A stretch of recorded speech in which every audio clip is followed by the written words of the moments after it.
नमस्कार. आपण आता नारोडीला नाना हुलेंच्या प्लॉटवर आहोत, जिथे त्यांना आपण अनुपान आर दिलं होतं आणि ते अनुपान आर त्यांनी ह्या शेवग्याचे 600 जी झाडं लावली आहेत त्याच्यामध्ये जो फ्लावर लावला आहे हा फार चांगलं पीक आलं आहे फ्लावरचं त्यांचं ह्या वेळेला.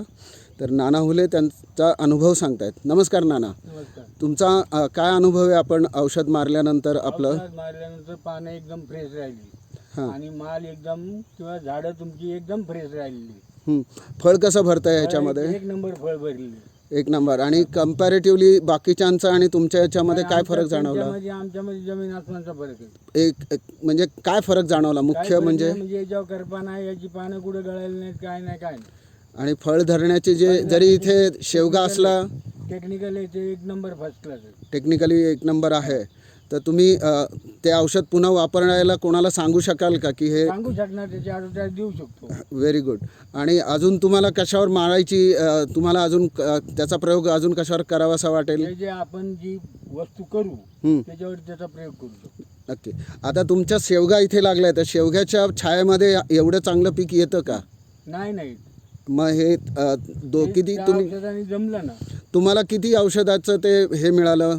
2 औषधांमध्ये किती दिवसाचं अंतर ठेवलं होतं तुम्ही? 20 दिवसाचं. 20 दिवसाचं. पहिल्या फवारणीनंतर दुसऱ्या फवारणी 20 दिवसाचं अंतर होतं.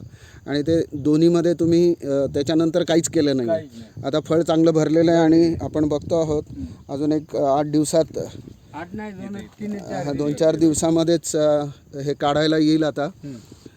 आणि त्यांनी सांगितल्याप्रमाणे जे काही ह्या दिवसातले रोगराई आहे किंवा इतर कंपॅरेटिव्हली इतरांच्या शेतात आणि त्यांच्या शेतात जे काही उत्पन्न आहे त्याच्यात पण त्यांना चांगली, आणि हे खरंच आत्ताही आपल्याला फार हिरवगार आणि एकदम फ्रेश दिसतं आहे. धन्यवाद नाना. आणि हा सुप्रीत हुले.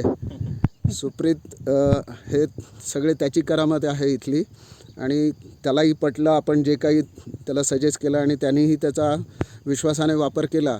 आणि सुप्रीत, नक्कीच तू यापुढे त्या दुसऱ्यांना पण रेकमेंड करेल किंवा तू स्वतः बाकीच्या कामासाठी सुद्धा यूज करशील? हो, नक्की. कारण अनुपान आर अशी गोष्ट आहे ती आपण कुठल्याही क्रॉपसाठी वापरू शकतो. आपल्याकडे विविध प्रकारचे अजून आहेत, जसं आपण डाळिंबासाठी वेगळं आहे, भाज्यांसाठी वेगळं आहे, द्राक्षासाठी वेगळं आहे, ते एक अनुपान आरच आहे. त्यामुळे आपण अजून प्रयोग पण करतो आहे, पण अनुपान आर हे कॉमनली सगळ्यांसाठी यूज करतो. धन्यवाद नाना. आणि